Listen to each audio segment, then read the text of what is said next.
Are you ready? Stand by.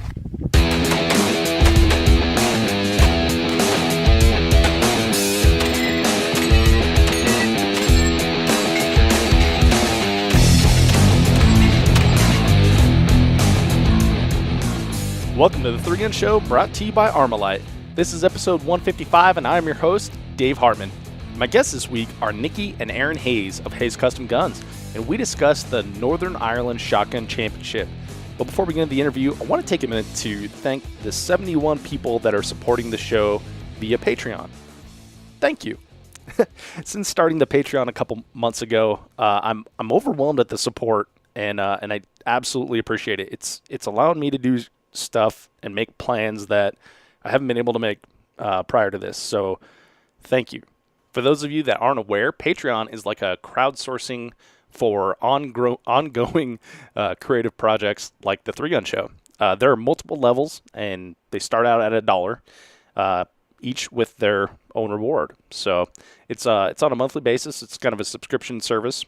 One of those levels provides access to a private Facebook group, and it's been a ton of fun interacting there with all the 3-Gun Show super fans, which is kind of cool. So there's match recon podcasts and other bonus content as well if you're into consuming with your earballs. If you're interested in supporting, you can do so at patreon.com/3gunshow. That's Patreon. Now, on to this week's show. When I lived in Texas, I spent a bunch of time hanging out at Hayes Custom Guns. They're cool people and great shooters, so always found myself either shooting with them or hanging out waiting to shoot, as you'll hear in the podcast here. And I got wind that Aaron Hayes and his wife Niki were heading to the Northern Ireland Shotgun Championship, and I thought it would be fun to do a before and after podcast with them. So we sat down at the Hayes Custom Gun shop before they went to talk about the excitement and the preparation for an international match. And then we caught up via Skype after they shot the championship. One of the really cool things that came out of this was to hear Niki's perspective as someone that is newer to competitive shooting contrasted against Aaron's perspective as a seasoned shooter and someone that works in the industry. Be sure to listen after the show for a special offer from Armalite and enjoy this one as Aaron and Niki Hayes share their highs and lows of both the trip and their match. Niki, Aaron, welcome to the 3-Gun Show. Thanks for having us. I'm excited to have you guys here. We're going to talk about some cool topics here, some international travel, some shooting guns in other foreign lands and everything. And Aaron, when you were on the show last, or I guess the first time you were on the show, we talked about the 2015 IPSC World Shoot. Yep. World Shotgun Shoot. Yep, down in Italy. Yeah, and you mentioned that you kind of wanted to do some more IPSC type of shotgun shooting. So we're gonna dig into that here and see if you, in the last 2 years, that if you've been able to get that practice in that you were talking about. Cool. And Niki, I'm excited to have you on for the first time here. We got to shoot at Generation 3-Gun last year, which was a lot of fun. And so I understand that you're kind of a newer shooter into the 3-Gun arena. I'd ask you how you got into it, but I can kind of guess. I follow anything he does. Yeah. Well, so tell us a little bit about that. Why did you decide, like, I'm going to do this too? Is it just like the travel, the environment? What was it that appealed to you about shooting? I guess the first thing was just I was there, and everyone was like, "Why are you not shooting?" I mean, Lena, Jerry, Kay, they just kept hounding me. Di, Becky, everyone. You're here. Why are you not shooting? So I was like, because I'm bad. I don't know how. They're like, you'll get better. Just keep going. Just do it. And the more you do it, the better you get. So yeah. And have you found that to be true? Yeah, absolutely. So I kind of my personal goal is to beat myself the last time. Good. So how did you start then? Did you like go to the range, do some practice, or did you just jump in on the first match? Kind of. I guess my first match was a night match 2 or 3 years ago. And we pretty much practiced the night before of how to load the gun and how to unload the gun, and went and did it. That's interesting. Like I wouldn't have done it in the dark. Well, we were getting ready for this match, and I was like, well, you should shoot, if you're going to be there, it's a smaller match. It's not smaller. It's a one-night match. The stages are pretty close. Is that the Walking Dead? Okay. Yeah, this was, I think, 3 years ago. Gotcha. So, I mean, it was at night, but that's not that big a deal. So I just said, look, once you get done with this, all the regular daytime matches are going to seem easy. So let's just get out of the way. So you can actually see what you're doing. That's right. So Yeah, it was interesting. Was it? Yeah. So do you have like lights and lasers and stuff like that? Yep, and I put it on strobe, I think, every time. They had to like keep messing with it to get it to come off and then finally shoot. So Nice. yeah.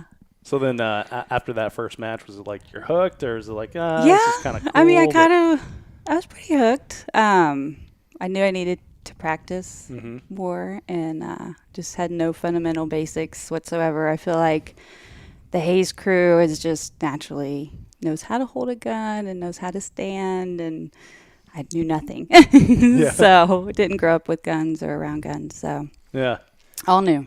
So, well, so it's learning. It's funny because like you look at people and you think like they have like natural skill, but like you said, they've grown up doing it. Yeah. So it seems natural, but it's just like second nature now because it's something so ingrained from like childhood and everything. Yeah. So it's different. Yeah. Not having any of that. And it's kind of unusual because most people that are in 3-gun have a background in just plinking and squirrel hunting with their grandpa and whatnot. So they know how to shoot. They have to learn all the aspects of competition shooting, but most people, even brand new competition shooters, generally know how to shoot. Whereas Niki was totally brand new to shooting, to competition, to everything. So she's definitely had a lot more to learn, but she's been knocking it out of the park pretty good. So yeah. Well, I've got to pay you a compliment because when so I shot with you guys the second day at Generation 3 Gun, and I noticed that you reset way more targets than anyone else on the entire squad. And this is a squad of like heavy hitters, like people that know what they're doing, right? And you were just like on it every single time around. I'm like, wow. I really try to do that. I'm like, okay, just go. Yeah. Just do it. Well, you made me work extra hard. I'm like, I try to beat everyone. I'm like, I'm going to beat them. I'm going to do more. I make that my competition. Well, it works. Thanks. Yeah. So, you went to Italy with Aaron the last time around, right? I did. So you got to observe like the Shotgun World Shoot sort of atmosphere, and you guys are going to be traveling to Ireland for what is it like the? It's the Northern Ireland Shotgun Championship, which is a IPSC level 3 match. So Okay. one level below the World Shoot, which only the Worlds are level 4. Oh, okay. So any of the big regionals like the Central European and Northern Ireland, and there's several that are level 3. Right. So it's the first major match they're having in Ireland. So it's cool. Kind of a big deal. Kind of a big deal. Yeah. Well, that's exciting. So I would be like super intimidated by first of all traveling out of the United States because I never have been, and then second traveling with guns, and then third like shooting on this world stage. And so you're doing this like your second year in competition. Yeah. It's pretty bold. I just go in with no expectation. I'm like, I'm just going to fall on the sword and be the last person, and when I'm not, I'm excited. So I've had to take it. She's never been last. Perfect. She's never been last. She's never even been close to last. So. It's been fun. So when you expect nothing, then it's exciting to not be. So when Aaron came to you with this idea of like, I think we should go to Ireland and shoot, what was your I was response? like, yay. And then I was like, wait, did you say we shoot? And he was like, yeah. And I shoot? No.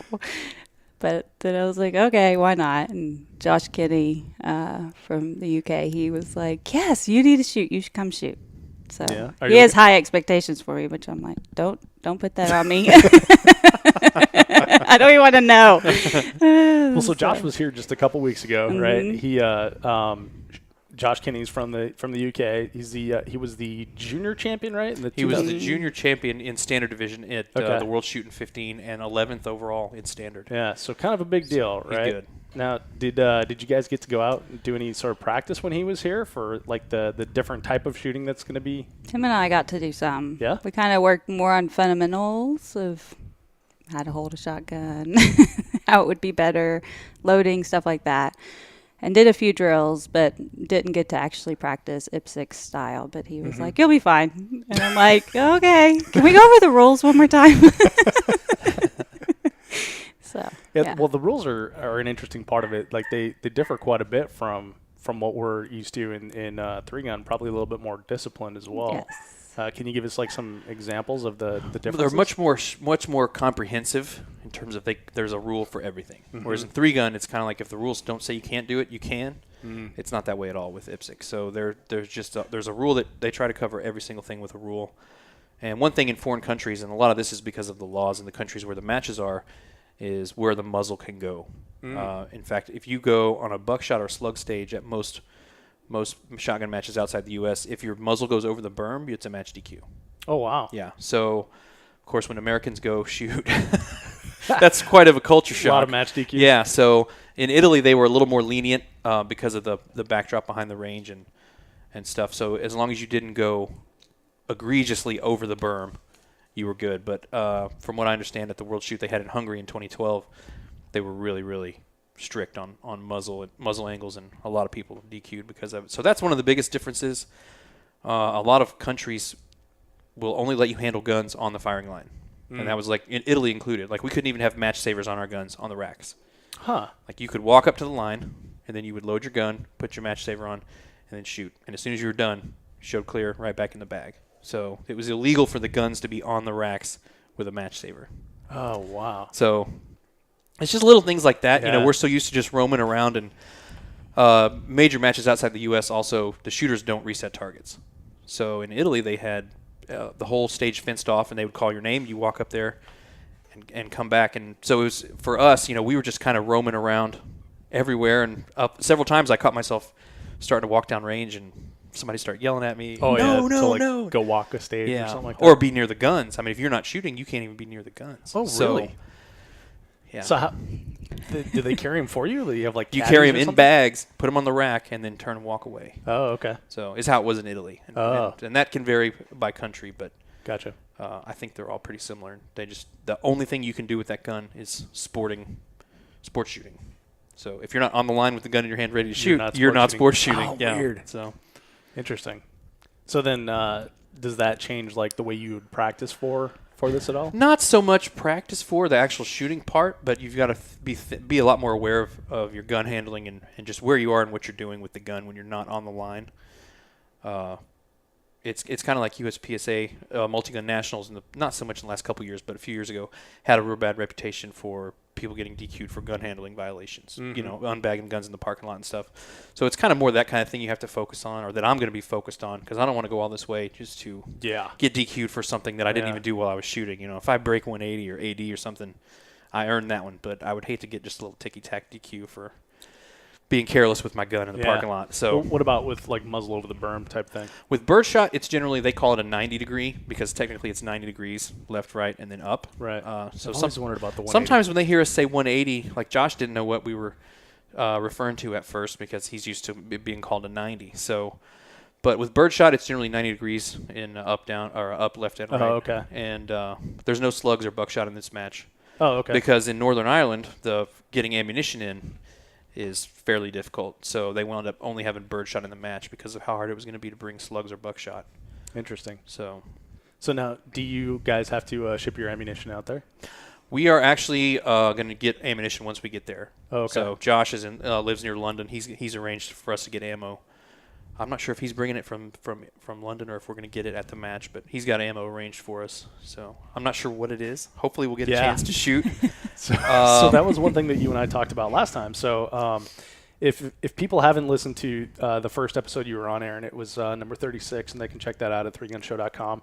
But we talked about like a lot of the differences between like IPSC shooting and normal 3-gun stuff, and we're going to cover some of the same topics here. But one of the things that you mentioned that I thought was really interesting is that you said it's more like a rifle match because you shot a full choke the entire time. A whole lot of the time. And that knowing your pattern is very important. So now you don't even know what type of ammunition you're going to get. No, last time we were able to get our hands on a box of the ammo that we were going to have there, and it didn't pattern very well out of my gun at all. But at least I knew that going into it. So yeah, I mean, knowing it's not going to pattern well is better than not knowing. But they shoot generally number 6, which is a lot bigger shot than we shoot here. So in Italy, I mean, you'd have a no shoot and a shoot target edge to edge like this, and all their knockovers were on the ground typically. And the no shoots, I mean, 2 pellets of number 6 would knock the no shoots over.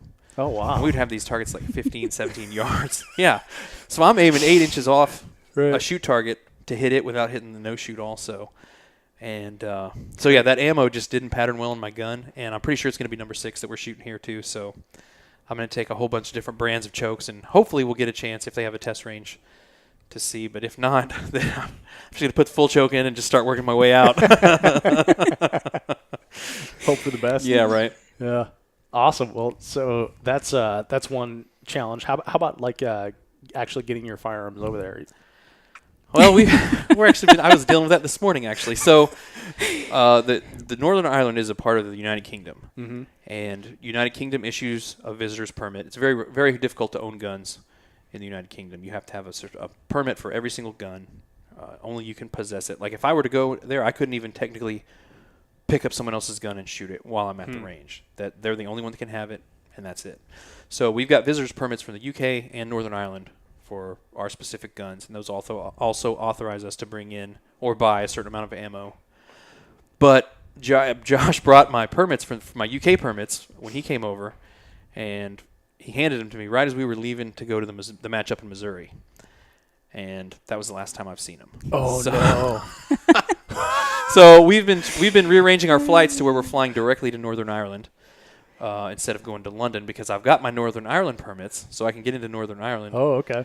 And then he is trying to get replacement UK permits and either ship them to me or he'll just bring them to me in Ireland, because we're going to go to England for a few days after the match in Ireland. So it's just been kind of a hassle, and I've been on the phone with the airline finding out exactly what's going to happen, because if you Google flying through England with guns, a lot of people connect in England to go hunting in Africa, and there's horror story after horror story of people having a real hard time getting guns, even just connecting flights through Heathrow Airport. So it's like a Chicago or New York type of thing. Yeah, but I talked to British Airways this morning, actually, and they said if I'm going somewhere else, that the guns will just, I won't even have to deal with them at all. You just go get on the other plane, and they'll be there waiting on me. So whether that actually happens, we'll see. But I can't wait to find out. Yeah, me either.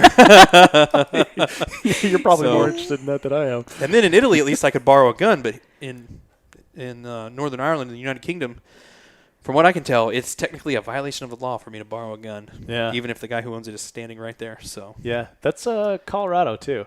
They rewrote what a transfer is. So handing someone a gun loaning is a transfer. Wow. And they carved out like a 24-hour exemption and for family members or something like that. But when it was written, it was really super strict in that manner, and that BS got shoved through back in 2013. Wow. So part of why I'm here. Yeah, right.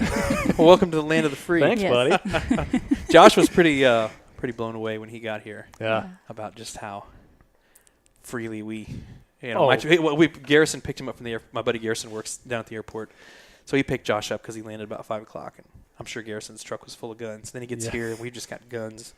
All of our cars are full of guns all over the shop, and just take this and take that. And, we're loading up to go to the range, and just it appeared very out of control, I'm sure, to him from what he's used to. So probably because I had come here that day too, because that's right. God, I don't even remember why, but I remember also.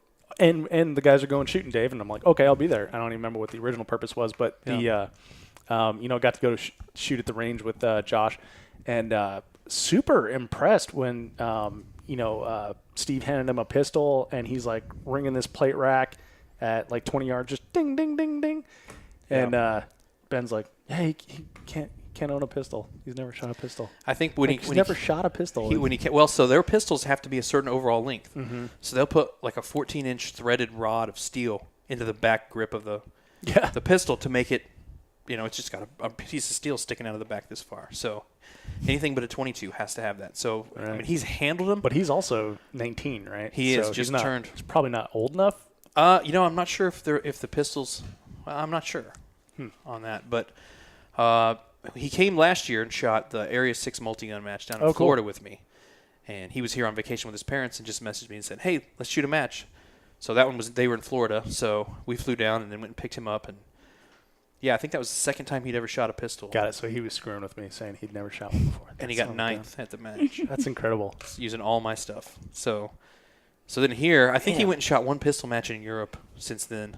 Mm-hmm. But he was 30th, around 30th place, I think, in Missouri, and then probably around there at the extreme match too. So when you're that good at shooting one gun, a pistol's different than a shotgun, but a rifle's pretty similar. Yeah. And especially the way we shoot it. Yeah, and at that high level, his stage planning skills and just decision-making on the fly skills. I mean, a lot of that transfers over. So, well, we saw that on that television show, The Big Gun, recently, when you get like Max Michel and JJ and Shane Coley. Those guys actually, did pretty well for platforms they don't shoot all the time, but they have like the moves down and the that sort of skill set as well. So, yeah, it's definitely transferable, but it's fun to see it with, especially with Josh, who's forbidden to. Basically, to have anything any of that cool stuff, that we have. So I think they can have 22 caliber ARs. I think he has an M&P 22. But I'm not sure if they're allowed to have big mags for it or what the restrictions are. Yeah, there's probably some sort of mag restriction. Yeah. Got to be like 7 rounds or something. So it was fun to see him shoot. The differences in IPSC, even just like when on the all shotgun stages in the 2 matches he shot. Here pretty much are, and I said this in the last time I was on, pretty much as long as we can keep moving, we're good. You watched Daniel Horner shoot. He missed a lot, but he's shooting so fast and moving so well that it doesn't matter. He's moving. As long as you're moving, you're good. And IPSC is pretty much the exact opposite. You'll have, an 8-round stage where you need to shoot 3 or 4 rounds and then stick 2 in the gun and take like 1 slide step and then shoot really fast again. So the on and off the shoulder, load 2 and load 4 is much more important in IPSC because the stages are so much shorter. Yeah. And Josh was a little unfamiliar with, like in Missouri, the all shotgun stage was just a woods walk, targets on both sides, and he shot well, but his loads are really fast. But his moving and shooting he just wasn't used to always having to be moving forward. So was he doing like the post up and shoot a bunch of targets, load and move? He was just a lot more focused on making sure his reloads and stuff were really efficient and fast. Okay. And he shot well. He had a pretty good time on the stage. I think he was about 10 or 12 seconds off the winner. I was only half a second off the winner, so throw that out there. But Nate Staskowitz got me. But yeah, it's just different style, and he had never done that kind of a thing before. Because even the match we shot in Florida was a USPSA match, so it was still really technical, so closer to barricades and windows, and much more technical. So this Missouri match was a pretty big shift for him. But I'll bet. Well, cool. So we saw that with Kim Lepinen last year as well, right? So he. Oh, man, this was like a humbling experience. We're watching Kim shoot, and his shotgun chest rig falls off. He tries to leave it behind, and Brian Vaught shouts, "You got to take that with you." And so without any sort of like discussion, Kim just picks it up and starts running with it, and then tucks it between his legs, shoots some stuff, grabs it again, and tucks it under his chin. Under his chin, Under his chin. And loading off of it under his chin. And shooting. And so he's got it at the last array. He's got it like tucked between his legs, and he's shooting, and he goes dry, magazine reload, bam, bam, bam, again on his pistol. And when he did that, like Daniel Jurassic and I just looked at each other like, whoa, that was a really fast reload. Like 3-gunners don't reload like that because we're usually moving while we're doing it. And then, Kim, when I talked to him, he's like, yeah, I'm terrible at pistol. I'm a terrible pistol shooter. It's like, are you kidding me? Yeah, we were just all thinking that, Kim, how terrible you were at that. Yes. But, Kim is also a world champion. So it's like one of those things where his there's a sliding scale. So his terrible is pretty damn good from where I'm sitting. Yeah. And in Finland, they can shoot rifles and pistols as well. So he's got a lot of experience in all 3 guns, but all IPSC style shooting. So rifle only, pistol only, shotgun only. So, right. But and so shooting them together was a trip for him. So you've had 2 international guests come and visit you and shoot matches and everything. So was there like some, cross-pollination of ideas and everything? Definitely, yeah. Kim and I, Kim makes shell holders, shotgun holders. King Competition is the name of his company. And pretty much from the day he arrived and started looking at our stuff and how we do things, I could see his wheels turning. And he asked me, that's not me. I think it's my iPad. Uh-oh. Someone didn't turn her phone off. It's my iPad. The phone's off. He was looking at the way we do things, and I told him, I really like your shell holders, but when I run, and if I have them on my belt, when you run, your hips are going like this, the shells will fly out the front. And he almost immediately was figuring out how to fix it, and after a couple matches, he told me, he said, I know how to fix this.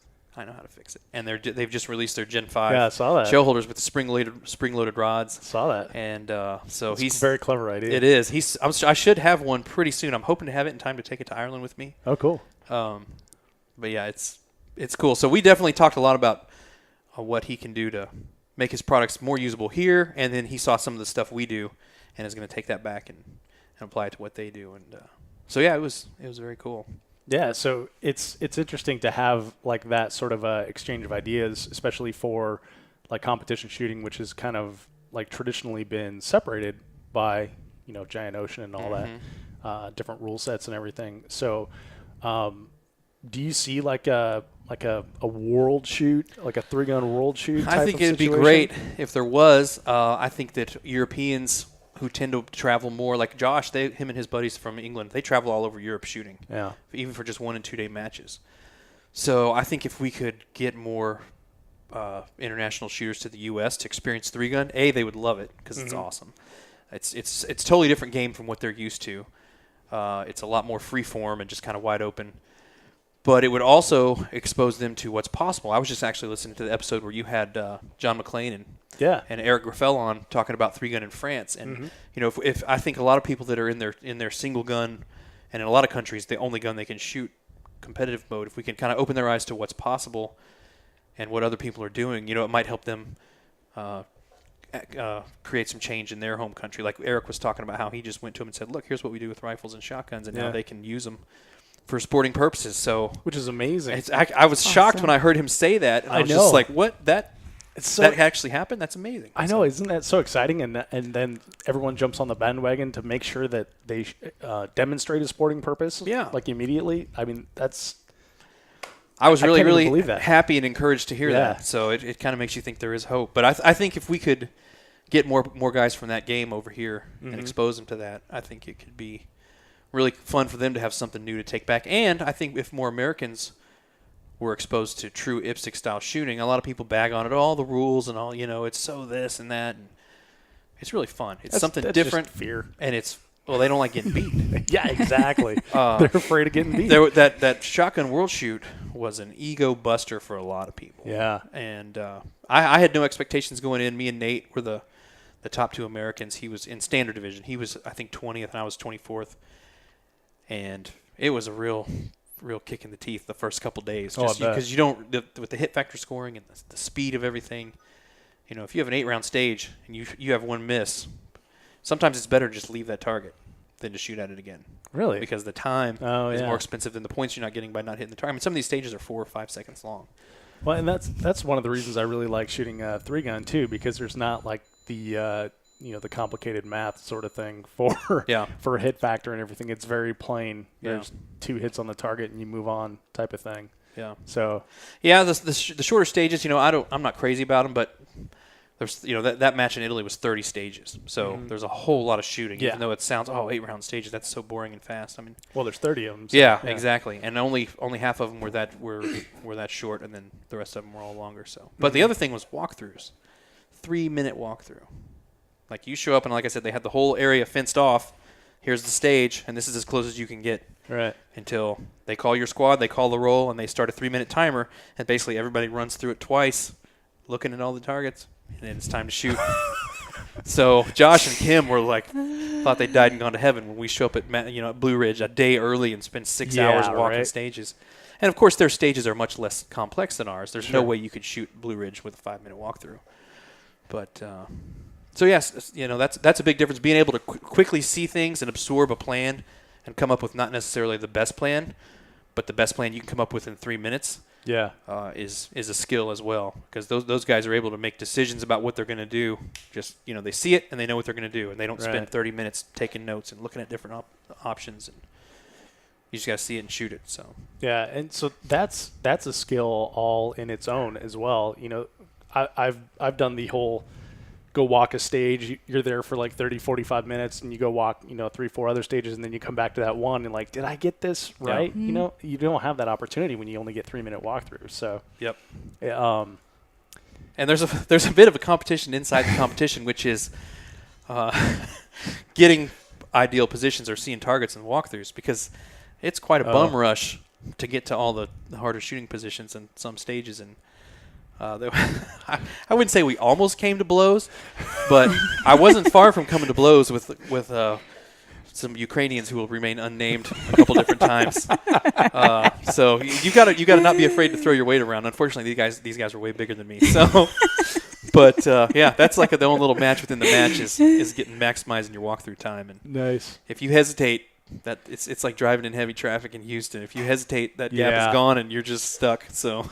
Nikki, have you practiced throwing elbows and stuff? Not yet. No? I need to. Be like, watch out. A bunch of dudes in the Redhead's shop coming out there. through. We're going to get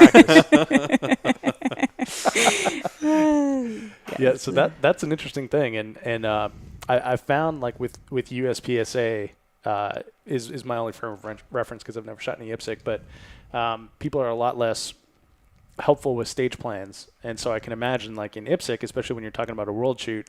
And big dudes are trying to box you out. It can get kind of frustrating. Yeah. It was competitive the entire time. Of course, the guys were cool after the match. It was. I was impressed that everybody, even though they're out there competing hard, pretty much the entire time, like super friendly and cool. And it was a really good experience. We shot with the Brits and the Ukrainians, and then the 4 guys on the U.S. team in Italy, and it was cool. I mean, everybody's there to win, but. Still there to be nice afterwards. So yeah, because after a couple times, I was like, this is gonna be an interesting rest of the match. But just leave it on the field and that's work cool. out. So it's the Europeans have a different mentality when it comes to that kind of thing. Like it's cutthroat, and it's supposed to be cutthroat. You're there to win. You're there to take every advantage you can, and that's one of the reasons their huge rule books exist, is to specifically say this you can do and this you can't, and It's just a different mentality. They have a different mentality with ROs also. You can actually get ROs thrown out of a match in IPSC shooting. Dude, here you can't even say anything bad about an RO. No. I recently said something about an RO that I thought was well-deserved, and I've gotten so many emails and IMs like, you don't know how hard that person works. It's like, well, it's oh man, that's amazing. So how do you get an RO thrown out? So the ROs have to follow the rules. If they're not running the stage properly, if they're not operating under the safety rules that have been established, if they're doing things that with regard to pasting targets or pulling targets, or if they're not handling any kind of potential arbitration situation, or there's an argument between a shooter and the RO over a scoring call, or there's a very specific set of things they're supposed to do, and if they don't, shooters can get ROs disqualified from the match. Interesting. So we were at the match down in Florida, and there was something happened on one of the stages, and man, Josh was raring to go.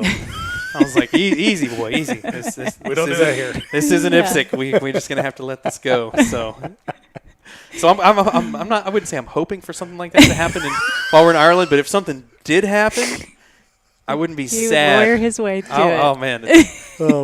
I'm known as a bit of a range lawyer. Oh yeah, my friends. Yeah, not for anything bad, but just I like to argue. So. IPSC suits me. That's awesome. From what I can tell.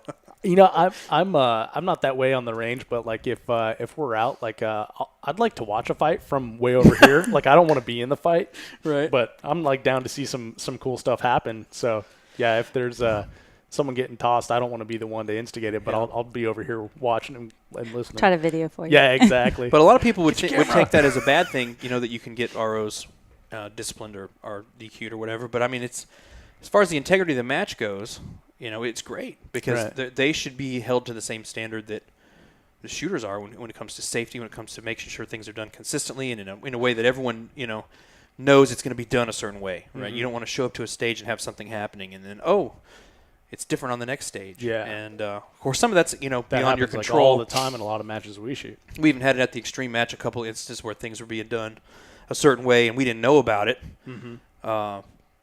So you just kind of have to let it stay that way for the whole match. But, just having established procedures, the ROs should be, I don't know if scored is the right word, but they should be expected to perform just like the shooters are. Well, because otherwise the match is, what's the point of being in a match? Right. Well, and it's different with IPSC too, right? Because they're not like volunteers that, are getting like a hotel and a free match fee like it is in the U.S., right? That I'm honestly not sure if the ROs are paid or how that works. That's one thing I don't That'd know. be interesting to know. I'll find out. I guess I just assumed because you said that you don't have to reset. They have paid resetters. Yeah, so paid resetters, I would assume paid ROs. I don't know. I'll find out. Cool. I'll put it on my list of things to write it down. Do they discover. compete, the ROs? Do they have like their own match? Or I think they did. they In scored Italy they against did, us? but I don't know how the scoring was done. Yeah. That's another question Yeah. that I'll find the answer to. Now, do they receive like trophies or awards or something like that? There were trophies at the World Match. I assume there will for be. the ROs? That I don't know. Okay. I don't remember in Italy if they had a separate.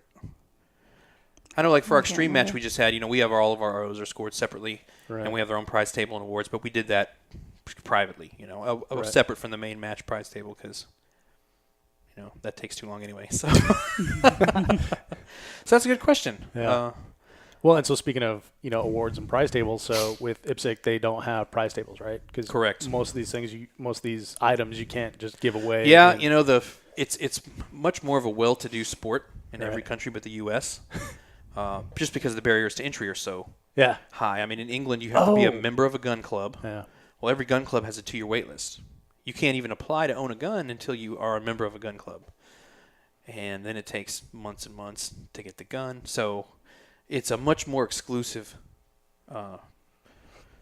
group of people. Right. So in other countries, it's much higher income demographic, and those guys don't like to pick up targets, I guess. It's kind of the way I've interpreted it. Which is fine. I wouldn't either. If I could afford to pay someone to set targets for the whole match, I would too. So. Shoot. We need to get some Cub Scouts or something. Right. Well, we had, at the extreme match, we've had the A&M Corps of Cadets come out and run a couple stages, and then it was really cool. I've been to matches where they have 4-H and FFA kids and stuff, but yeah, I mean it's a lot of work. And that Pikes Peak Shotgun Challenge in Colorado Springs, they had I want to say it was a trap club. It was like their local trap club that was at that range. And all the members came out, and some parents too, to help reset and everything. So you had, probably like 4 or 5 resetters on every stage, and then they just worked for tips, which was kind of cool because then that goes to pay for their shotgun shells and their clays for their season, which was kind of neat. Yeah. Cool. Yeah, it's a pretty cool sort of thing. All right, so Aaron, we talked last time about things that you learned from the World Shoot that you were going to put into practice. Mm-hmm. Now, one of them... You're going to remind me what those were, right? I did write them down. One of as I was driving on the way over here. One of the things that you said is, you helped run the local match at Copperhead Creek, that you were going to put some sort of IPSC type shotgun shooting into those matches. So I actually got to go shoot a match at Copperhead. And the one stage that like totally triggered that in my head, and that conversation we had like a year and a half ago, was a stage where there was no shoots next to the shotgun targets, and it was one of those ones where it's like, this maybe I should change my choke on this. and then of course, because it's 3-gun, then the no shoots turn into pistol targets once you've knocked down all the shotgun targets. But I actually had to borrow a full choke from Rihanna Kadick because I didn't have anything that was appropriate for that target. Yeah, most 3-gunners have a skeet choke pretty much welded in their shotgun, I think. So. Yeah, my Stoeger M3000 came with like a turkey choke. And cylinder, probably. Yeah. Came with like a turkey choke. I want to say it was an IC and maybe a mod or something like that. But yeah, I had left the turkey choke at home because I'm like, I'm never going to use this thing. You'll hardly ever need that. Yeah, exactly. And then I get there and I'm like, I wonder if that thing would work.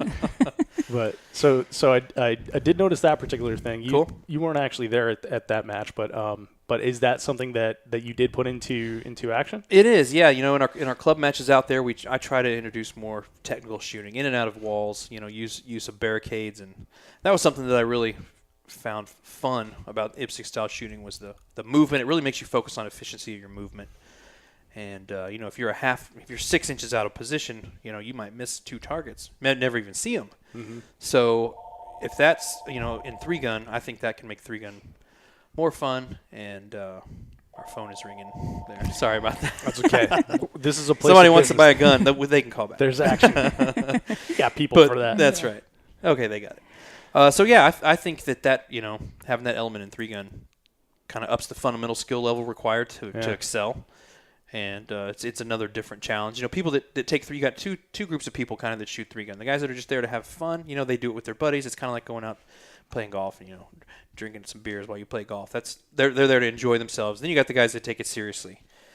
And people are there taking it seriously because they like to compete, they like to win, they like to be challenged. 3-gun's a challenge. So adding that element to 3-gun, I found challenging, and I think that other people will too. And we've done a few all shotgun matches since then, just little monthly matches, and have done quite a bit of technical stages and use of a lot of barricades and things like that. So yeah, I've tried to incorporate that into the matches I help run, and of course my practice routines too.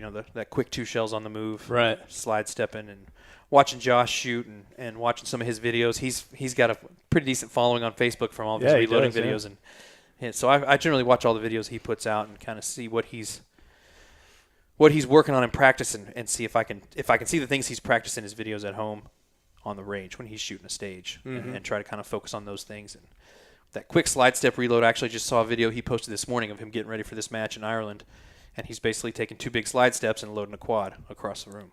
So going both directions. So you can be sure you'll see that in action at the match. And so yeah, it just forces you to learn something new and train something a little different. I really enjoy watching the videos of him shooting and of Kim shooting on their home ranges, because it's so different, but it's also the same, right? We're still shooting steel, and we're shooting clays, and we're shooting shotguns, but just the speed and intensity at which they shoot, and it seems like they take their local matches as serious or more serious than we take like a major. Like you were talking about, there's definitely people that just go out there to have fun and have a good time, which is totally fine. Yeah. But they're like I said, their level of intensity and seriousness in the sport it's admirable, and it's fun to watch. Yeah. Well, it's shooting is more of an event for those guys. They can't just walk out in the back pasture, and shoot. So it's when you get a chance to do it, you want to take it more seriously. That's kind of how it appears to me. That's definitely how I would approach it if I wasn't able to just drive 10 minutes to the range and shoot anytime I wanted. Yeah. Well, I'd be a lot more serious about the time I did get, probably. And that was like when Josh was here, like his hands were shaking because we told him he was going to go to the range. It's like asking your dog, like, do you want to go for a walk? Yeah, and then right. Waiting an hour. Yeah, they live for range time. And then Josh is actually in the firearms industry too. He works for James Purdy and Son. Oh, no kidding. Building very high end double barrel shotguns and rifles. Interesting. So, I must have missed that. Yeah. So he's familiar with kind of the way the firearm industry works in England, and they take really high dollar guns to the range and test. So he's it's a cool. good liaison to have. He is, yeah. Yeah. He knows how the inner workings play out. Yeah. So he's been a big help getting us ready for this trip. Okay, so how far are you from the trip right now? We are leaving a week from tomorrow. A week from tomorrow. Yep. How many practice sessions do you have scheduled between then and now? How many days are there between then and now? There's 7. Then it's 7. Which will be my first 7. Right? Exactly. Niki's been practicing a little bit. Josh was here while we were setting up for the extreme match. So Niki and Josh got to go and shoot for a couple different times for several hours while we were building the match. Yeah. So what kind of things are you going to be concentrating on then in the next 7 days? Loading. Loading? Lots of loading. Because it's probably all I have time for. Yeah. So do you have like a set of dummy shells and you sit in front of the TV and in front of the mirror? In front of the mirror? Usually, just so I can see where I'm shouldering. Because again, I'm still working on fundamentals. So make sure I'm shouldering correctly, on and off, getting those shells in, practicing some tips Josh gave me. So yeah. Very cool. Yeah. It's good to get like tips from like the best people in the world. It is amazing. It is. Yes. One thing I'm going to be working on, and this is something I've just kind of noticed in the last few months, is how often I miss the first shot before or after a reload on my shotgun. Oh yeah. I'm going through an array of targets, and on that last one, I'm already thinking about my reload. And I tend to soft shoulder guns, so I can cause a jam, or I'll miss because I'm not even thinking about the target. And then after the reload, coming back up on target, I'll rush it. I'm already thinking about the shot while I'm still reloading. And, I shoulder the gun low, or just all kinds of bad things can happen. So I've been really focusing on what I'm doing. Okay, shoot the shot, then do the reload. And then once I'm done reloading, then shoot the next shot, and don't let them overlap.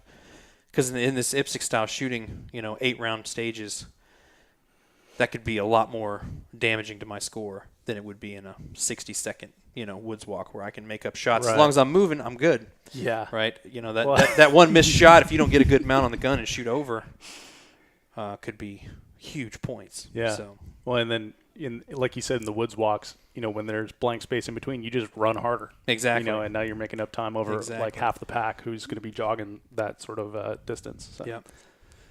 So that's going to be one thing I'm working on, is just making sure I get on and off the gun quickly and properly, not be lazy on that. And then round count's going to be more important, because in IPSC they have maximum amount of targets can be visible from one position. 8 targets is the most you can ever shoot from one spot.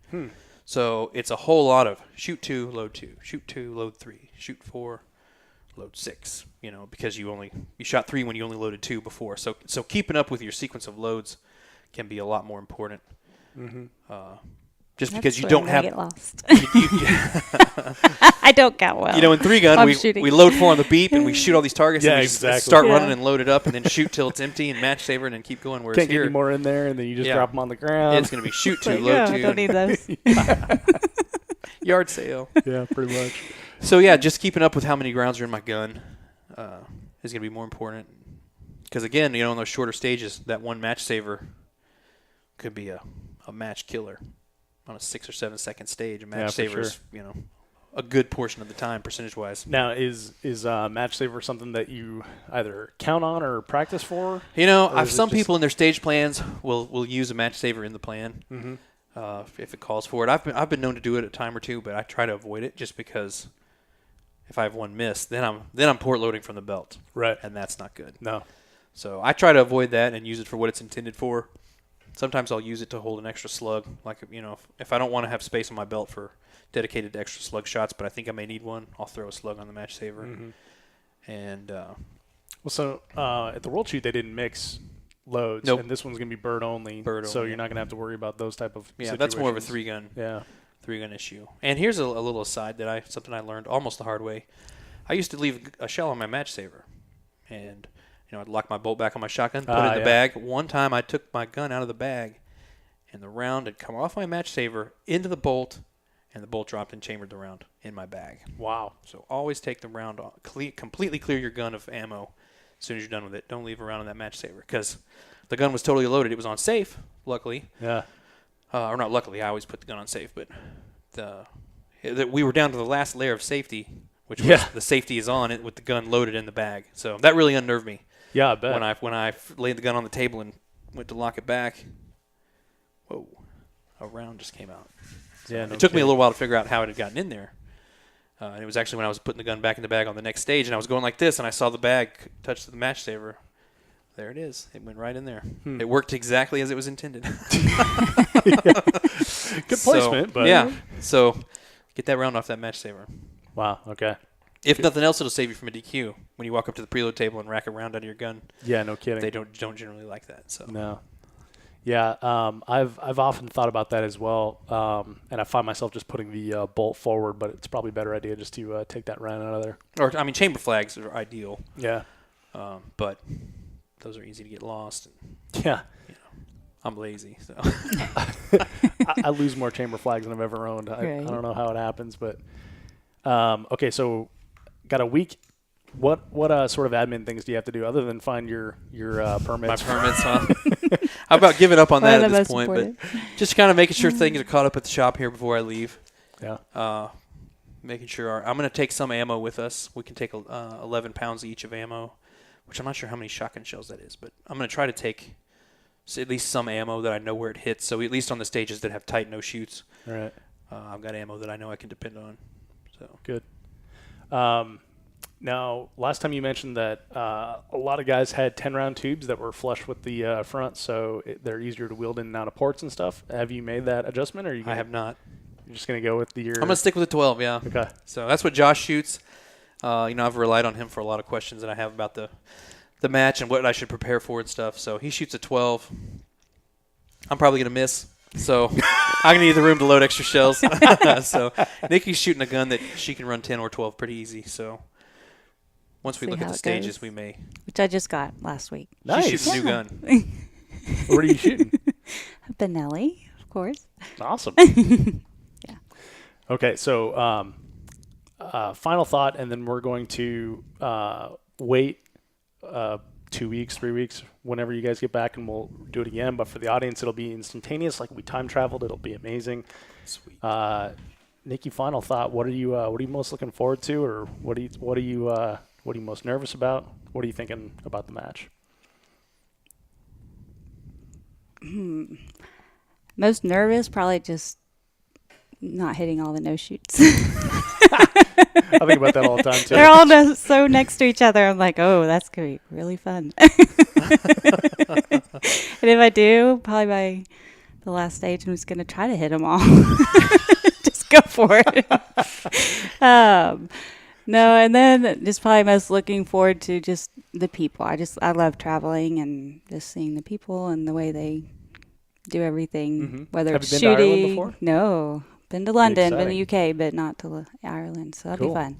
And food. I'm a big foodie. So. Yeah. And look at all the hairstyles. So I like to see what people's hair's doing too. Right, because that's your profession, right? Yeah. So all that. Cool. It'll be fun. Cool. Yeah. How about you, Aaron? I mean, I'm looking forward to shooting the match. I really had fun in Italy, so seeing how I stack up now that I know what the match is going to be like, and Mm-hmm. even if I haven't been practicing as much as I should, just my mental preparation and knowing what's important with regard to the scoring system. I'm looking forward to seeing how I stack up. And then I've also been told when Josh invited us to this match, he said, it's going to be a good match, but the real competition is the night after the match is over with. Oh no. At the bar with the Irish people. So Have you been training for that? I have not as much as I should. I need to be doing some liver conditioning probably. Gotta represent America. So I understand I'm told they have a pretty good time when they shoot, and they're known to have a good time at all the world shoots they go to. The Irish drink? I know it's Right? news Maybe. to me. So yeah, of so I'm charcoal. looking forward to just everywhere we go when we go to 3-gun matches, hanging out with your friends and local food and local just kind of getting the local scene. I'm really excited to just see how We're these, probably not going to understand anything. Oh, no. We're going to be Oh, like, yeah. huh? What? They get going so fast was with bad that enough with accent. And you're Josh. like, Josh would be like, oh, am I speaking English? I'm like, yeah, you are. Yeah. Slow down. I always hesitate to say stuff like this because it's on the podcast, like everyone in here. But you got to act like no one's listening, otherwise you'll never say anything. Right. But I understood Kim way better than Josh, Oh, yeah. and which is hilarious because Yeah.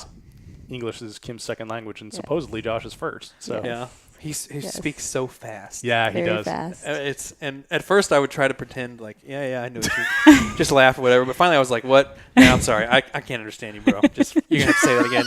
Text me something. I got nothing. So when we were in Missouri, we were sitting in Di and Ryan's trailer with it was me and Niki and Josh, Ryan and Di, and then Jerry was with us, and then Di's dad, who's from Oklahoma. So we got Oklahoma, and then Jerry, they're from Louisiana. And we pretty much had to interpret everything Josh was saying because it was They couldn't. They were just like, what? it was the speed. I think it's the speed more than anything. It was just too And much. he was pretty soft spoken too. I felt like Yeah. a little bit. That was the part that I had is like the things that I thought he said, like he didn't say loud enough for me to like be sure that that's what I heard. Yeah. So Yeah.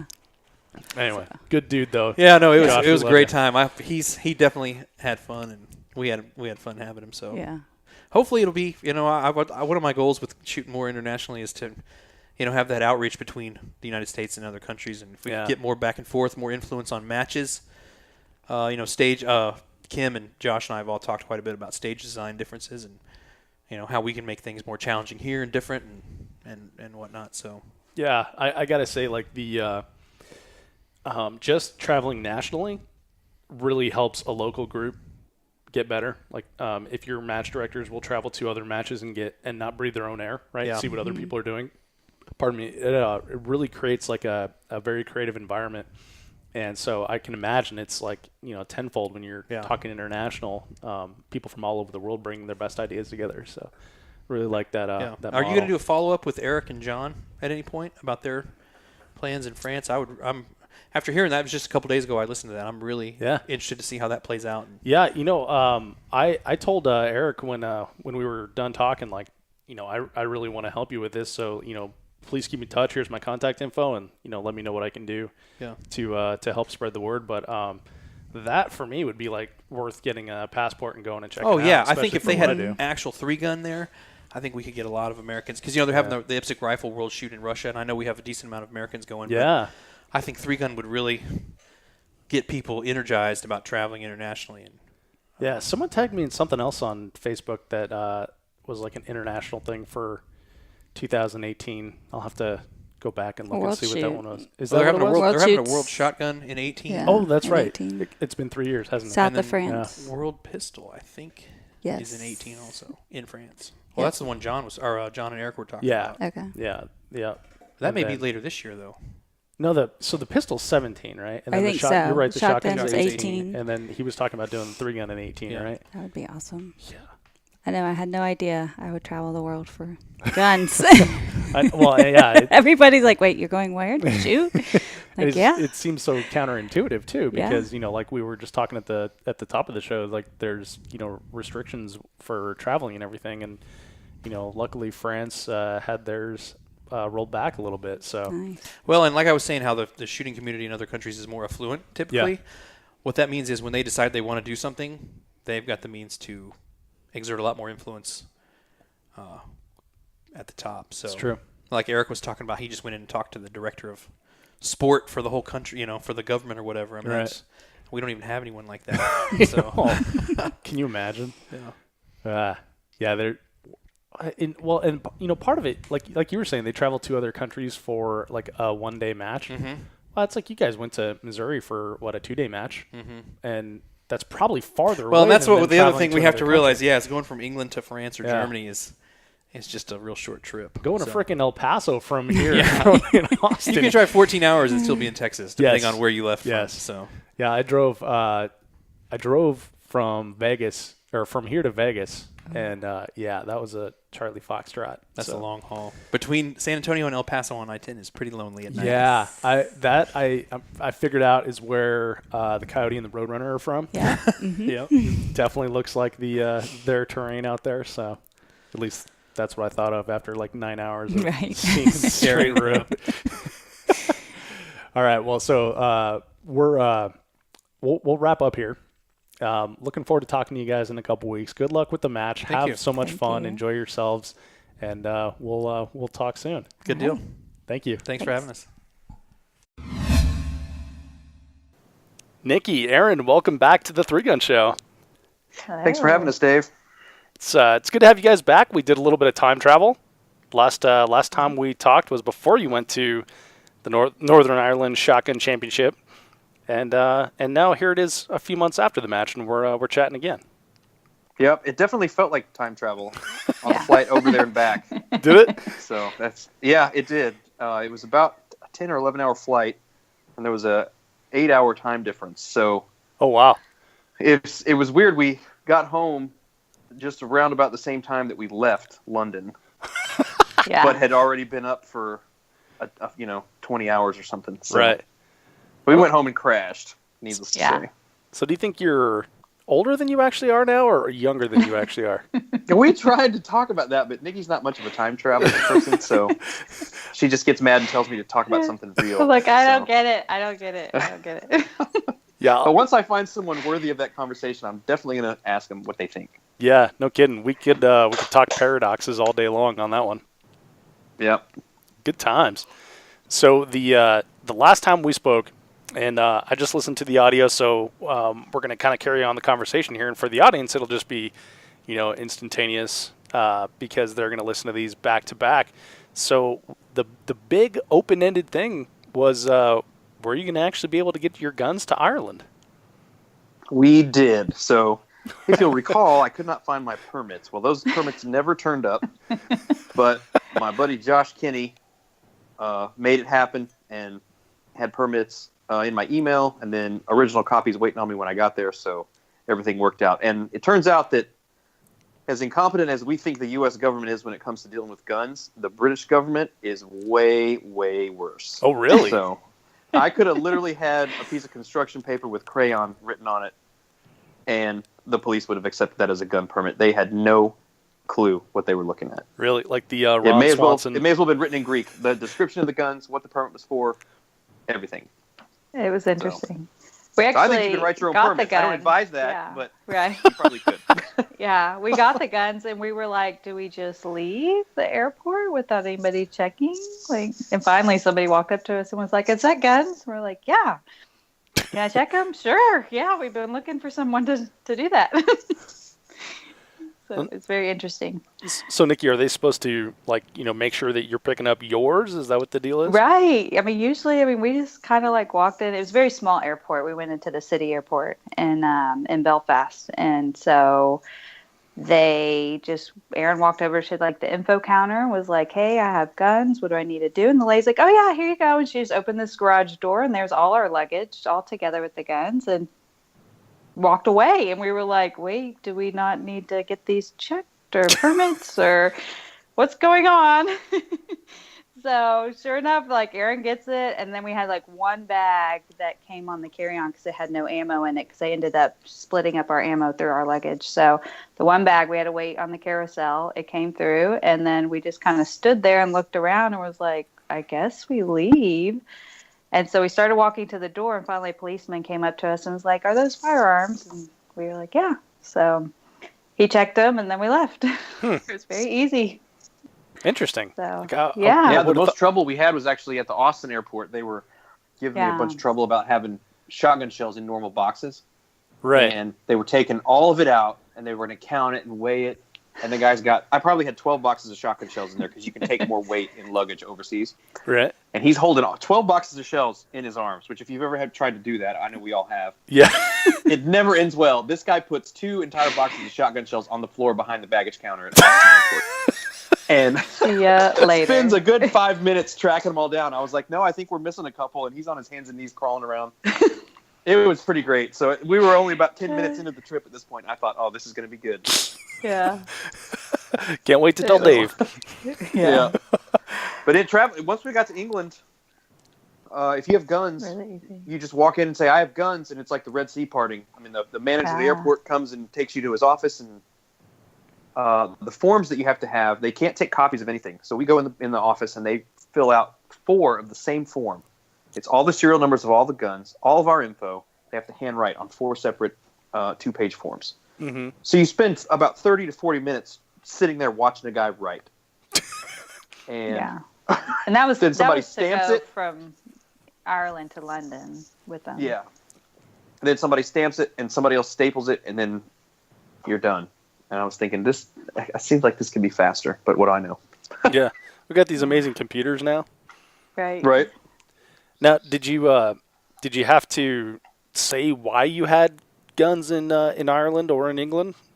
You can do it for hunting or sporting purposes. So you just have to have the name of a event. Like you tell them what event you're there for. Or if it's hunting, you just say hunting, and then you have to have a sponsor. So I can't just get a UK gun permit. Josh had to file the application for it on our behalf and say, these are these people that are going to come, and I'm going to be responsible for them while they're here. And he had to put his address on all his license info and everything. So you have to have a good reason, and you have to have a letter. Like I had to have an email or show them the copy of my registration for the match to prove that I was actually in the match. Okay. So you do have to prove you're there for what they consider a good reason. You can't just show up and say, hey, I'm here with guns now. Yeah. That doesn't work very good. And I don't know anyone. Well, exactly. That's the big problem. Well, the weird part is having a sponsor. Like Josh is vouching for you. It seems kind of like down homey. Yeah. Yeah, and he put his address. We have to put an address of where the guns are going to be stored while we're there. So he used his address because he was our sponsor. So yeah, it's kind of weird. Of course, they were never at his house. Or was that for Ireland? So Ireland is part of the UK, Northern Ireland. So Okay, yeah. I'm not really sure. Like I said, the British authorities knew less about the process than we did, which is not very much. So I don't think we were ever in any danger. Right. No. And so then, are you just free to travel to your hotel to and from the match, etc.? Yeah, as long as you have that permit, you're good. I mean, obviously, if you're doing something suspicious, they're probably going to want to know what you're doing and why. But out in the country. We were just out in rural Northern Ireland, just farms everywhere and sheep and pastures, and it was just out in the country, like just being out in East Texas somewhere driving around. Right. So if we had spent a lot of time in the city, I probably would have been a little more worried about it, just in case you run into that cop that doesn't know, that this permit means I can have a gun. Yeah. And then once we got to London, we just left them in our hotel the entire time. Right. So I tried to. I didn't really want to be lugging 2 giant Pelican cases, on the subways in London, all over. We were looking for hotels on where to stay because we were in London for about 4 days. And the ones we really wanted to stay in were all the way across the city from the airport, and I could just see us sitting on that train for 2 hours with all these Pelican cases, and who knows how many people would have just followed us to wherever we were going and bushwhacked us or something. So. Yeah. Well, they're not really supposed to be on the subway. Oh, are they not? Or the two? No, Josh had us to tell them that they're guitars. Oh, see, there you go. I made the right decision. Josh does it, but he's like, yeah, I'm not really supposed to do that. Allegedly. So, shh. Yeah. Josh isn't his real name. Right. So then I think you were telling me that there was like an 11-pound ammunition restriction. You said you brought 12 boxes of cases. The guy tried to take them from you. What happened with that? Well, so the match was just in a sheep field in the middle of this little kind of rural area, and they actually had it had to be ammunition with a fiber wad, so that if a cow ate it, it wouldn't kill him, or a sheep. So I had to use match ammunition. It turns out I wouldn't have been allowed to use the ammunition that I took. Huh. So, but luckily Josh, again, he had pre-ordered the ammo for us at the match. So what kind of we had plenty ammunition to was shoot, and it was. Go ahead. What kind of ammunition was it? I don't remember the brand. It was something that I had never seen before, but it was not just your run-of-the-mill ammo. He shoots a lot and puts a lot of time and effort into his training. Well, and it wasn't the match ammo. I think he got a special case for us. There was like the standard match ammo, and he said, "Here's what I shoot. It's better, and I'll get you some of that." So, and it shot really nice. Okay. So no problems with ammunition. That was one thing that you were concerned about. Nope, no problems at all. And he shoots an M2, or I think he shot an M1 at this match. So I knew that his ammo would, whatever he used and would run in his gun would work in ours. So it was no problem. Good.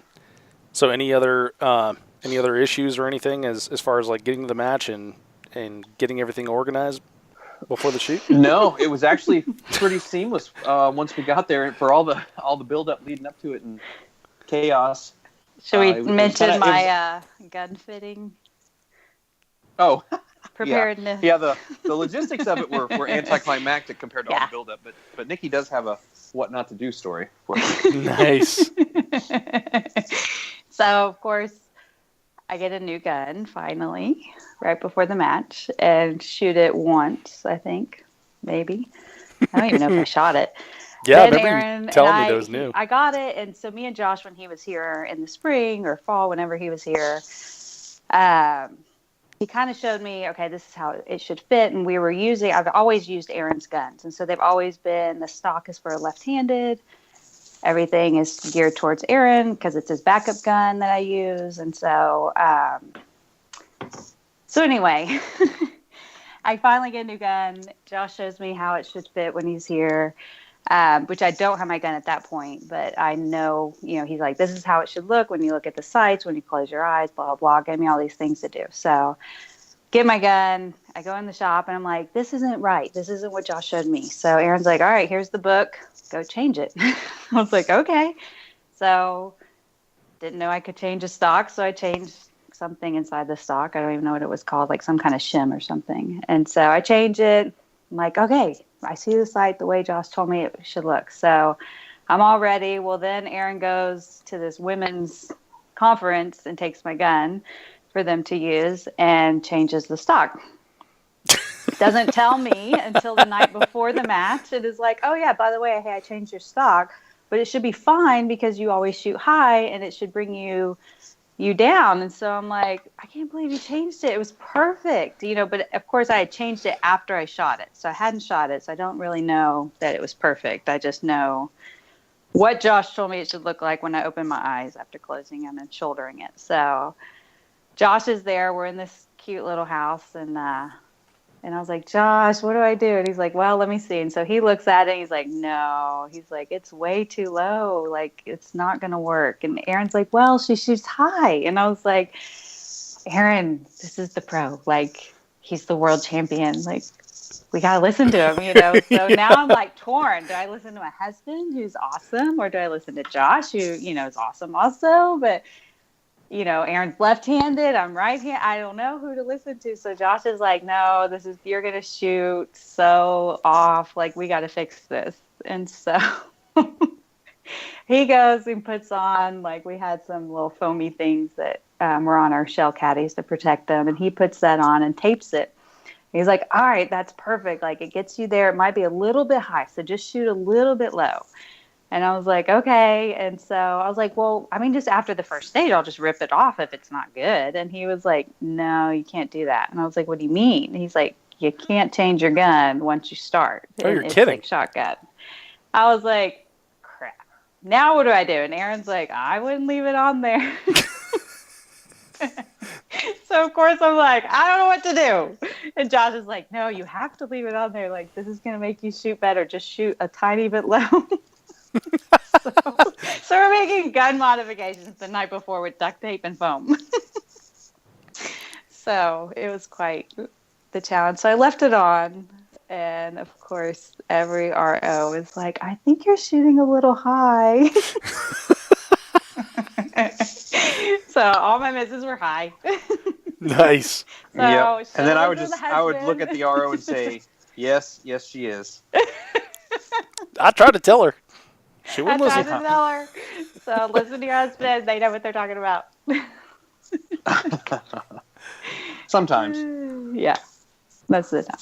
Well, that's a good lesson. Yeah.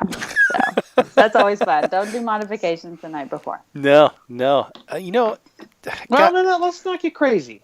yeah, I like to change trigger groups out and stuff like that the night before. Yeah, you know, little stuff. I'm all for the night before the match modifications, just not when we know they're incorrect. Gotcha. So, if you feel the need to do something before a match, call me. I'll tell you what to do. It may not be right, but he'll tell you. Right. That's right. Good time. So, Yeah. Nikki, what did you think of the differences between IPSC shotgun versus shooting 3-gun this last couple of years here? It's very different. It's super short, most of the stages. And I was not ready for that. And it was kind of funny to, as we got home, like a month later, I think we were talking about coming on and talking again with you. And so I was like, oh, let's listen to your shotgun thing about the worlds. And so, of course, we're listening to it. And I'm like, man, I should have listened to this before we went to Ireland. At which point I say, wait, you've never listened to this before? Well, no, I had, but I just needed to listen to it again because there's so many great things in there I should have listened to and done. So it's the stages are just really short. Even just watching it now, I'm like, man, go faster, like just go faster. So it's amazing, the people, they just know their steps, they know exactly where to be. Just kind of watching, Josh was on our squad, so it was really awesome to watch him in his element.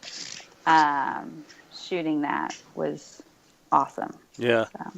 So, we were talking a lot about Josh and Kim in the initial interview we did, and watching their videos, like you said, Nikki, like they're very deliberate steps and they're like half steps and everything to get into positions is so interesting because I find myself like overrunning positions in 3-gun by like 2-3 steps and just going, this is close enough, right. and then whacking away, but you got to have more precision in that in IPSC shotgun. Oh, it's so tight. I mean, it's literally shoot 4, take 2.5 steps, and shoot 4. And they know that I'm taking like 3 and then searching and being like, wait, no, back up. So it was very interesting. It was fun, but it ate my lunch at the end. Yeah. Yeah. So it was good though. Would you do it again? I would. Yeah, absolutely. So, Nikki, you mentioned that you're a foodie. So, how did Ireland treat you? Seems like a lot of potatoes, maybe some bland whiskey. Yeah, lots of whiskey. Gin was big there. We kind of found a good bartender that was showing me the ropes on gin because it's kind of a British thing also. So that was fun. And then food was great. There was a lot of lamb. It was very kind of warm and cozy food. Just like a lot, like you said, a lot of potatoes, very savory, very heavy food. Not a ton of vegetables, but it was yummy. It was good. Potato is a vegetable. Yeah. Is it? Exactly.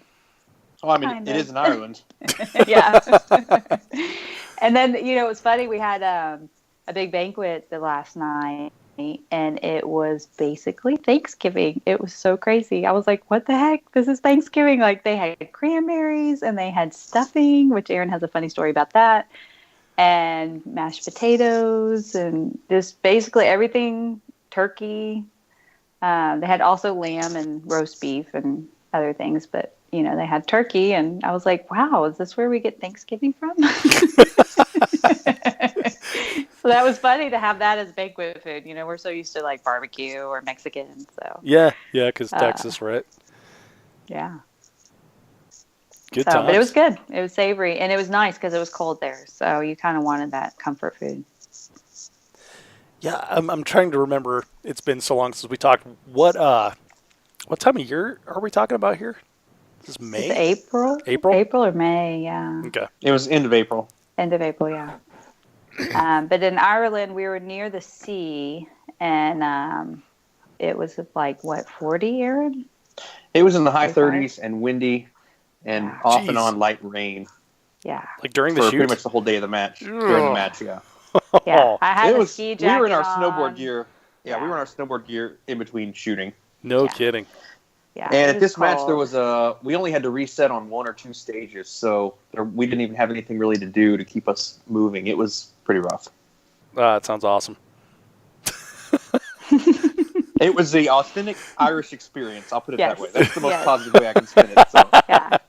Loading was so very green. hard. Loading was hard. Yeah. Oh, man. So then, like all the local shooters, were they just fine with it, or was everyone having trouble with the weather? I mean, No, I I think it was just us. I was looking at pictures, and everyone, they do have like bigger jackets on. I mean, they are like having their hood up and gloves on and jumping around because they're cold, but they do have larger jackets on. So, but they said, And they're oh just, yeah, they're just used to it. I mean, there was several shooters from Finland and Sweden, and of course Yeah. all the British and Irish shooters are used to the weather. So it was. yeah. We were definitely the warm weather folks at the match. Yeah, no Yeah. kidding. Yeah, last year when I was in Texas, I went to the gym one day, and there were people there that weren't normally there, and so I was like, "Well, you don't got to work today," and they're like, "No, they were closed work down." I'm like, "Why is that?" It's like, "Well, it's cold." It was like 29 degrees, and I was like, "Yeah, but it's not snowing or anything."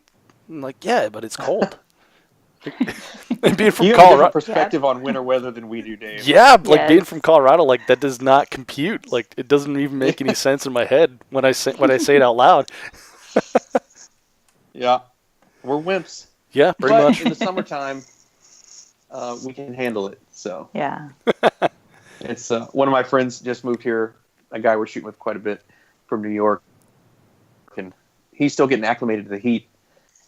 And it's just kind of funny to, we're out riding our dirt bikes or shooting, club matches on Saturday when it's 105 degrees in July and August. And you forget, I've been in Texas so long, I forget that it takes, a few years to get used to it, where you can really kind of take it in stride. So Yeah. it's kind of funny. We give him a hard time, but he's still alive, so it's all good. So, Aaron, what'd you think of the match? It was really fun. It was a little less, the stages were good. It was a little less, I don't know if sophisticated is the right word, but the stages were definitely below like what I would consider world championship level stages, which is to be expected.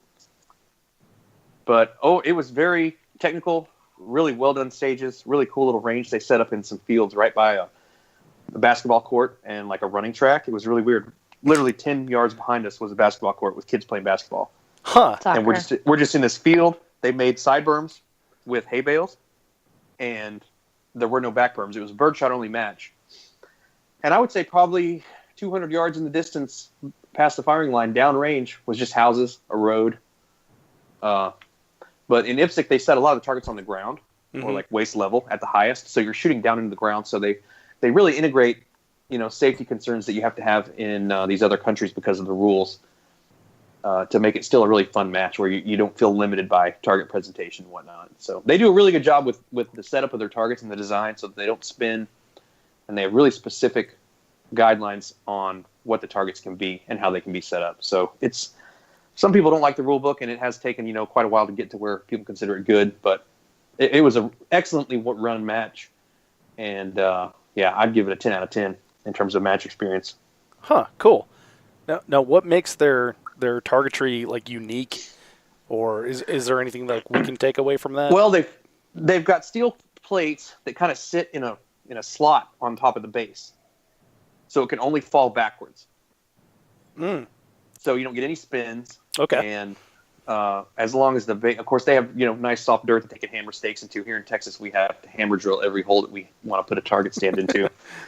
But they were able to have all the target stands, perfectly vertical, and they use a lot of hay bales and tires to wall off targets and things. So there was really no calibration. It was just really, really good design targets that can't spin. It goes a long, long way towards making a really good match. Now, do they have like an MGM targets or Rocky Mountain targets there, or is it all like custom stuff that? I'm not sure. The IPSC rule book has diagrams. I don't know whether they're suggestions or requirements to use those kinds of targets, but they have several different target designs in the back of the rule book.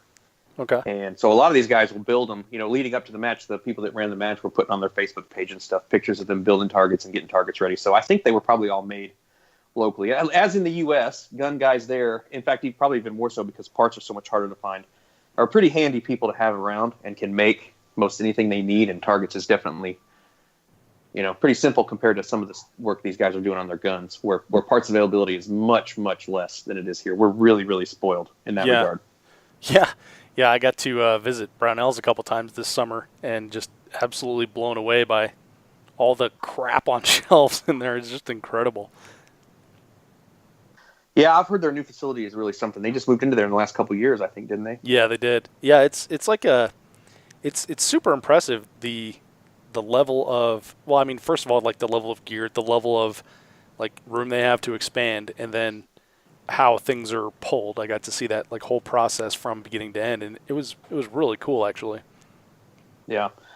Order fulfillment is quite a science. I don't know much about it, but there's a couple places we order parts from, and when you press place order, you've got about 2 minutes to make changes before you get a shipping notification. Yeah. And they say on their website, we ship in 5 minutes, so don't plan on editing orders. Yeah, I mean, amazing. That was the same at Brownells. Like I think we pulled. So I actually did like a little build on a 1022 that I have when I was there, and I got to go back and pull the parts myself, and I think it probably took like 10 to 15 minutes maybe, and that was just because like Nice. I'm a noob and I don't know what I'm doing. Yeah. So I'm sure she could have done it way faster without me, but it was it is pretty impressive. But yeah, we are very fortunate as Americans to be able to place an order on the internet like that and have it show up at your door a couple days later. Oh yeah. We had ethos bolts in our guns, and of course that everybody wanted to see them and check them out. And anytime anything's new, it's so hard. They have to go through a dealer who has to get them. I think from Benelli, Italy, because I don't think Benelli has divisions in every country. Certainly not in Northern Ireland, I don't think. Mm-hmm. And most people there shoot Benellis or Berettas. So whenever, and I also happen to have a prototype 2-piece shell catch with me that everybody wanted to see and check out. So the new Benelli parts were kind of rock stars at the match. Yeah. Now, was there any like oddball shotguns that you saw there something that stood out? No, there was some pretty crazy prototype stuff at World Shoot in Italy a couple years ago, but nothing too crazy at this match. Mm-hmm. I think there was around 100 to 150 people somewhere in there at the match, and everybody kind of brought stuff that was tried and true. Gotcha. From the most part, from what I saw. Well, we were talking about the differences between, IPSC shotgun versus our 3-gun, and how important like the take a couple steps, load 2 kind of thing is. Did you find that same thing, and then how did you deal with that? Yep, the stages are very, very tight. A lot of gun handling skills are tested. There was one stage that they had basically a 1x1 wood all the way across at waist level. So every time you come down to load, if you load weekend, you're banging off that that stick that's across the whole stage. So, and a lot of walls and ports and in and out ports. I left my 12-round tube on just because that's what I'm used to. And I think Josh and some of the other guys are running 12s, whereas they used to run 10s. But definitely footwork, huge emphasis on footwork. I mean, if you miss your spot by half a step and come up and can't see a target that you can only see from that one little spot, I wouldn't say they're trying to hide targets from you, but they will make you go to all the spots that you can see targets from. Right. And if you're taking a slide step to the right and can get 2 shells in the gun, every time you do that, that's much more efficient on these types of stages than it is to just shoot the gun until you have 1 left and then load 12. Because on these stages, you'll be standing there flat-footed for 10 of the 12 rounds you're reloading. So. Right. Okay. Yeah.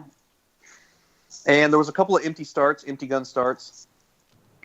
And of course, no shoots. There weren't as many no shoots as in Italy. It was, I would say, a little bit lower technical difficulty from that standpoint, which kind of makes for a more fun match. I mean, Italy was fun, but there were a couple of sections. They had that match divided up into 5 sections, and you were on one section each day. And there were a couple of sections of that match that were just, a mental beatdown. I was so glad to be done with a couple of those stages. It was a bloodbath in Italy. So this was from just an enjoyment perspective, this was a more fun match because it was a little more wide open. They did have one stage that was, I can't remember how many rounds it was, but it was quite a bit of running, quite a bit of room to load. And I've done these 2, what I would call major IPSC matches now, and I've definitely noticed a pattern with me is that the longer the stage, the better I do. So I'm not a speed shooter. I'm a run and reload kind of shooter. So because that's what 3-gun, primarily rewards. Yeah. So I definitely would try to put a little more pressure on myself on the bigger stages because I knew that's where I had the best opportunity to pass some people who maybe aren't quite as used to being so aggressive, running all the way to the front of the bay and sprinting and loading as fast as they can. I don't think they work on that kinds of skills as much as we do. Right. So there was the longest stage of the match I won. So I was pretty happy with that. The last stage of the day too. Everyone's cold and tired and angry and very angry. I had a pretty good plan and I shot pretty good. So I was pretty happy with it. Nice. Yeah. I get angry when I'm uncomfortable in matches too. Yeah. I think Niki was ready to burn the place down by the last stage. I don't mean we say burn down like shoot a good stage. She was literally ready to set the range on fire. So. That last stage. I was doing so well till the last stage. Yeah, just ate your lunch a little bit. It ate my lunch. They kept telling me, they're just like, okay, when you shoot under the wall, do this. And I'm like, what? Like, why is this a big deal? And they're like, yeah, have you never shot under a wall with a shotgun? I said, no. And they're like, well, you're going to lose your sights. Like, it won't be where you're aiming. Like, So try to just look down your barrel and see if you are, like, kind of on. And I'm like, what are y'all talking about?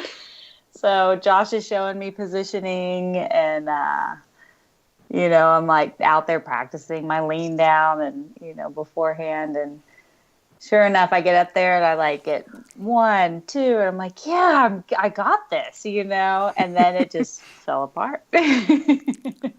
And so I just missed the rest of I think there was 5 under each wall. I can't remember.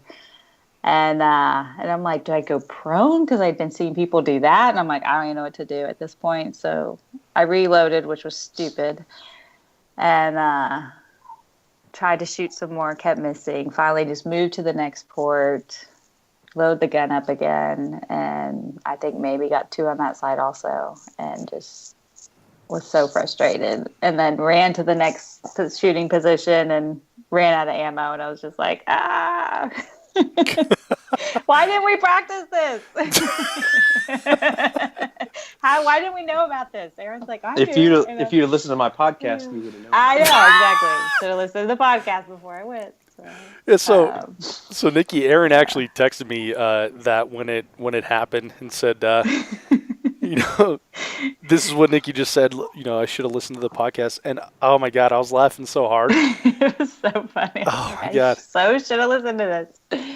Yeah, like Aaron said, it's a good joke, like 4 levels deep. Exactly. But yeah. And in her defense, that was the last stage of the match, and we shot. I can't remember if it was 10 or 12 stages. Mm-hmm. So we'd been out in the cold and the wind all day, and it was the longest and hardest stage of the whole match. So yeah, it was definitely a beatdown. If she would have shot that at the beginning of the match, I think she would have done so a lot better. Cold. Yeah. I mean, I was jumping up and down and trying everything to get warm. Thank goodness they had an espresso little bar, so I kept going and buying coffee. Oh, that's awesome. I know.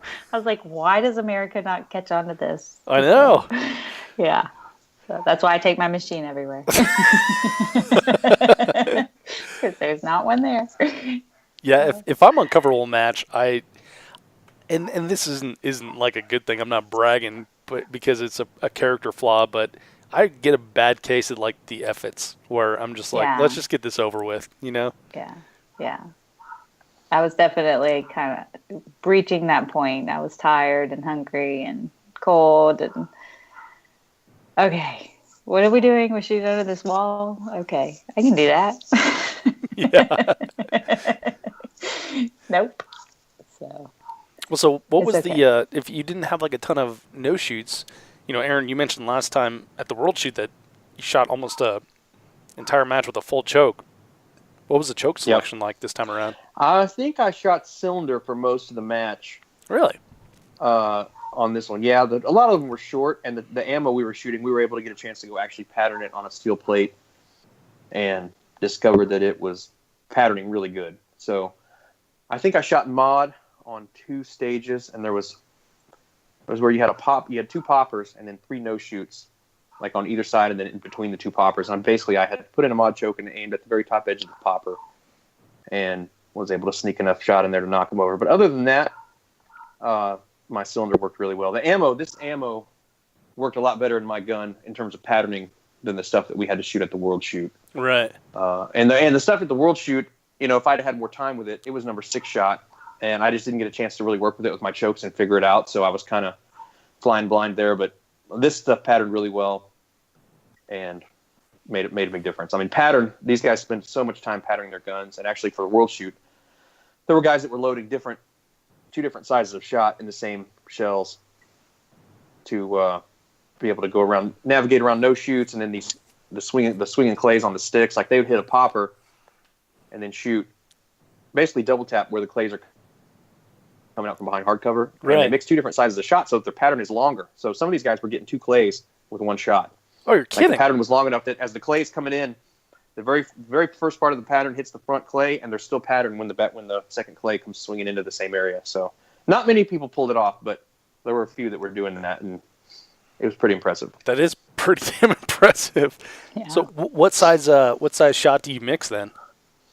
I'm not sure. None of them spoke very good English, so I didn't get a chance to really interrogate them too much. But I'm assuming probably like 6 and 9 is what I would do, and they've just experimented with the wads and where to position it all, and I can't imagine how long it takes to load ammo like that. But they thought it was worth it. So, and most of those guys were at the top. I think it was primarily the Italians that were doing that. So they probably, this is in Italy, all the Italians. It was like their World Series. Like they really were there to put on a show. So I'm sure they put a whole lot more time and effort into it than other people, because they really wanted to show well in their own country, and they did. Huh. Interesting. Kind of makes me feel a little lazy for just like not cleaning my guns and just going to the next match all the time. Right.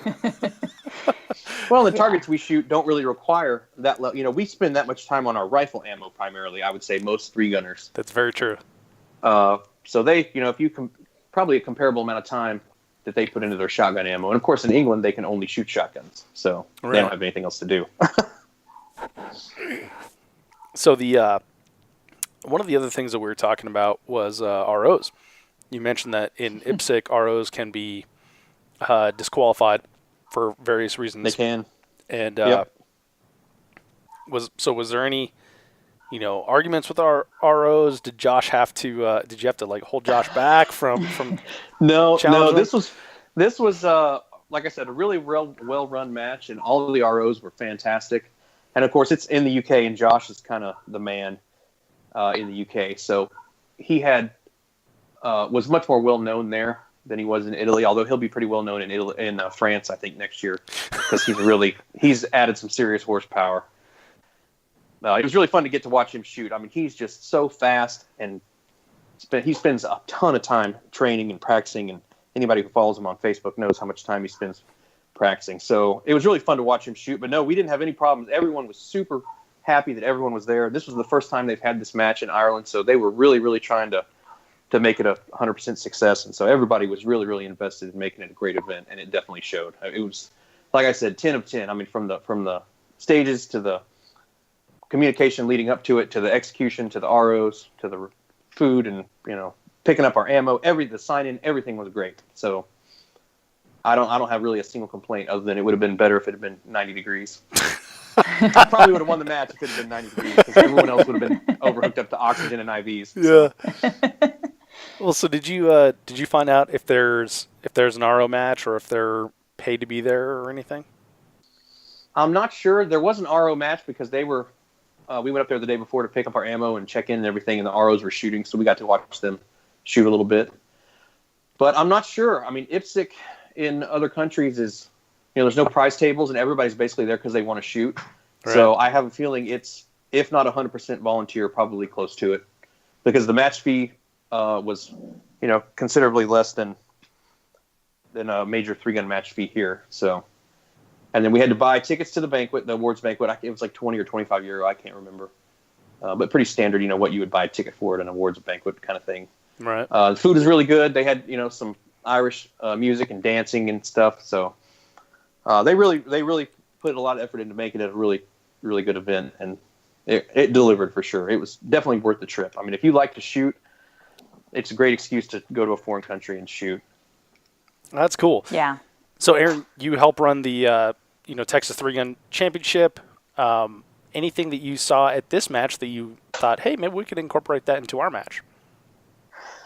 Yeah, I mean, the technical aspect of the IPSC style shooting really appeals to me, because it's a new challenge. Like, it's a challenge that a lot of American 3-gunners don't get to see very often. Guys who shoot a lot of USPSA would certainly be more comfortable with it, but most 3-gunners I know, don't shoot much USPSA. If they do, it's only for practice. So I would really like to integrate the more technical aspects of it into 3-gun and majors in particular. But I mean, half the stages at the match are 8 rounds, so it'd be hard to integrate a stage like that, because it's just so out of whack with the points and everything from the rest of the stages. So I've tried to use influences from a couple of the bigger stages at the World Match in Italy, just elements of it, in our match. But I think it would have to be a shotgun-only match.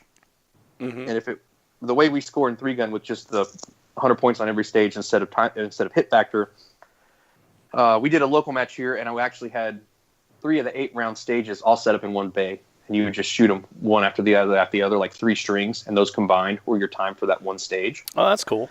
So I'm sure there's a good way to do it.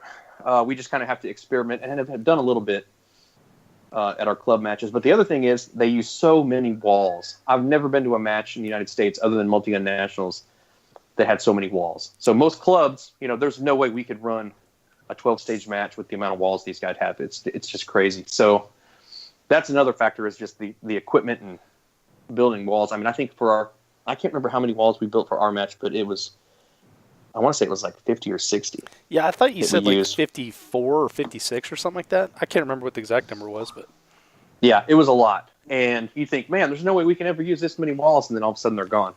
So yeah. If we can keep, adding to our collection of equipment and props and stuff, we might be able to do something in the future. And I would like to do some more shotgun-only matches. And I've had talk with some people, around the country about gauging interest and maybe collaborating on some stuff. And nothing's come out of it so far, but yeah, I've got some ideas. But yeah, I think the technical aspects of it it definitely makes you a better shooter. It makes you more efficient. It makes a big wide open 3-gun stage seem a lot more simple in comparison in terms of hitting your spots and and where you have to be to do certain things and making sure you're on plan. So, Yeah. in 3-gun, when I'm on a big stage, I've got my plan, and if I have 2 makeup shots, I just load 2 shells, and I'm back on my plan, so I never get off my plan. Well, in an IPSC match, you don't really have time to just make up 2 because you need every shell, and if you're loading more than you need, you're losing. Mm-hmm. So it's definitely much more emphasis on make every shot count, which is not necessarily the 3-gun mindset all the time. No, we're just like accuracy by volume, right? Exactly. So yeah, I would like to. 3-gun's always people are always looking to mix it up, and you see something new at a match, and some people hate it, some people love it, but it gets a lot of press regardless on Facebook and stuff. So yeah, I think people would like something new, and matches have certain styles, and I'm going to go to Blue Ridge to do this kind of thing, and I'm going to go to Nationals to do this kind of thing. I think a match that kind of samples all of those would be really popular, but like I said before, the problem is balancing, a 30-second burn it down stage from multi-gun nationals with a 2.5-minute marathon run at Blue Ridge. Like you can't have them in the same match unless you have a different scoring system, which then adds time, and just some logistical issues there that hopefully we'll be able to work out. But you hate to guinea pig stuff at a major match, because if it's a problem, then you can get a lot of complaints. So it's kind of a fine-tuning process, but you have to do it behind the scenes, not at the major. Yeah, there's like That's my approach. Some people do with mixed results, but we try to not do anything brand new in the major because we want the match to run smooth. Yeah, there's a lot of time and money invested on everybody's part in that sort of thing, so it's not quite the place to do a test bed. Exactly. Well, it's like the was it the Surefire World Multi-Gun Championship? That's like their thing, right? Like 2 stages are Ironman style, 2 stages are USPSA multi-gun style, et cetera, et cetera. Or maybe it's 1 stage. I don't know. And then I've never shot the match. I've heard some good things about it, but we can shoot so late down here in Texas, so late in the year. I think that match is in November every year. That everybody that's there at that match is usually trying to get that last one in because where they live is they can't really shoot anymore. But we're lucky enough to be able to shoot pretty much year round down here, so I don't have to travel in the off season as much as some people to get my fix. Yeah, except for that one day in December when it's cold and they close work. Exactly, the one day that it sleets for 2 hours and the whole city nukes itself somehow. Yeah, I'm like driving 75 miles an hour down the highway, and I'm like, no one's out. This is kind of weird. Were you here through the winter? I forget what time of year you were living in Texas. Was it over the winter? Yeah, it was December through July, I think. Okay. So yeah, there's it got cold in Bastrop, but it never precipitated when it was cold, so there wasn't any ice, or at least not that I noticed. And there's definitely no sleet or snow, so it was kind of a weird thing when you go to the grocery store and you're the only one there. And there's like 3 employees staring at you like, what the hell are you doing out here? Yeah, why are you here? If you would leave, we could go home. Yeah, exactly. If there's a chance, no one goes out. It's like it might sleet. Yeah. Well, you'd think they were all like witches or something, can't get wet or something. Kind of funny. Exactly. It was good times. All right, so the covered a lot of aspects of the match. Anything that we left out? I got one last question. No, I think just, I would encourage anybody who, obviously it takes a certain amount of resources and be able to leave home for a certain amount of time to shoot, anything in another country, obviously. And there's quite a bit of planning involved with permits and stuff, but I find it very rewarding and challenging. And I think it's cool to go and, you meet gun people from other countries, and it turns out they're pretty much all exactly like we are. So I really enjoy the social aspect of it, and that's kind of one of the things I'm looking forward to the most about the World Shoot next year in France is, it's in a little town, kind of like it was in Italy, and really great range that we're going to be shooting at. And the hotel that we're looking at staying in, I think, is going to be pretty much all shooters. Awesome. So, the socializing and the hanging out is going to be really fun. The awards banquet at the match in Ireland was definitely one for the ages. The Irish... if you would have asked me before I went what I expected rural Ireland to be like and what the people would be like, what I would have said was exactly how it was. I mean, it's not to negative. I'm not trying to negatively stereotype anyone because it was all positive, but they like to drink. There happened to be a heavyweight boxing match at the night of the awards banquet, and one of the fighters was He was either Irish or English. I think he was English. And it was a rocking good time in the bar of that hotel. And they like to fight. And there was a fight. And people would start scuffling in the bar. And the cops would just shove them outside. And they'd go outside and handle their business. And they'd come back in and keep on drinking. I mean, it was... No kidding. It was hilarious. So we went outside a couple times. I had to go find an ATM at one point. And it was pretty rowdy outside. So, but it was everybody's having a good time. Like, there wasn't nobody threatening to go to their car and get a gun or any kind of stuff like that. So, and it wasn't even shooters. It was just people there watching the fight. And then, of course, quite a bit of alcohol was consumed. Yeah. So tell us about the real competition. Well, it was the Irish won. I'll put it to you that way. The Irish team won. So You didn't represent America? We were sitting in the hotel the next morning having breakfast with Kim and Jaakko from Finland. And it was probably 10 o'clock. It was kind of a later breakfast. And some of the Irish guys came downstairs. And they looked pretty rough. They were still going full tilt, and we went to bed. And I heard one of the guys, they're sitting down, and he's got his head in his hands, and they're just all sitting there, in obvious pain. And he says, I am never drinking again until dinner time.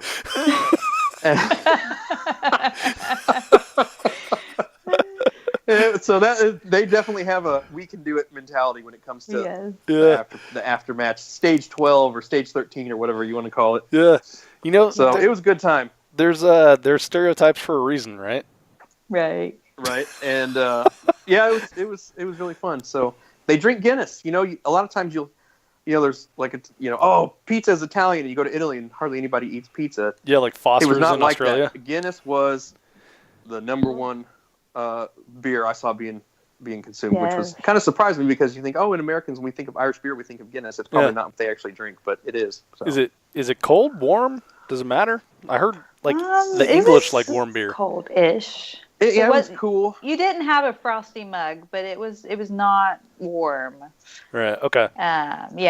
So they just don't chill their glasses or anything like that. Is that an English thing where they drink warm ale or kind of? Yeah, I mean it's kind of. I think that's more of a German thing. Oh, it's a German thing. I've heard that in Germany also, so it may be more of a. I just think it's thing just than not cold. I think the temperature, the ambient air is colder there, so it's not. It's not just super hot. Like if it was in Texas, it would be 75 degrees in a room.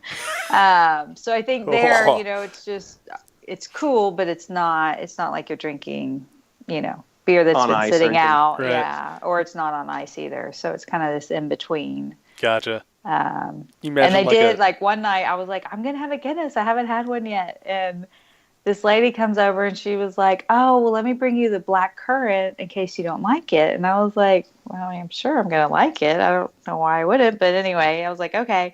So one of the English guys grabs the black currant. "Oh, this is so good." And he just fills it with this black currant stuff. And then I hated it. I was like, "Oh, you just ruined it." What's a black currant?